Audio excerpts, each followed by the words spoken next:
G'day. Today I want to talk to you about immigration. You've been hearing a lot about it in the news and there's a lot of figures being bandied around. Well, there's a couple of figures that come out for January 2024 and they're big numbers. The first figure is 125,000 and a bit, and that was the number of people that arrived into Australia.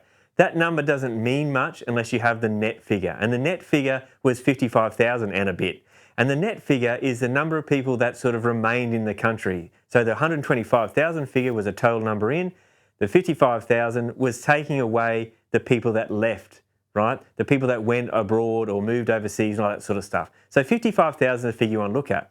That number is a large number. In fact, it's the largest number they've had since they've been recording these numbers over time. What does it mean for you? Well, it means a pressure on services.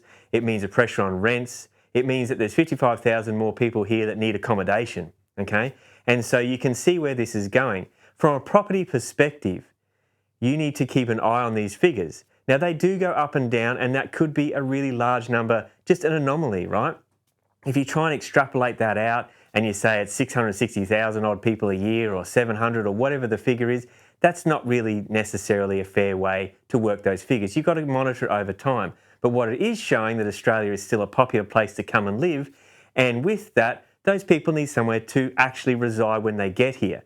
So keep that in mind when you're looking for your next investment property. Watch the trends, watch the areas, and watch where these people are moving to and the pressures that the immigration puts on the existing stock of housing there and the new constructions in those areas. It's very important to monitor the trends if you have an investment property or you're going to buy an investment property. And of course, if you need help to do that, there's plenty of people around that can help you get the right advice.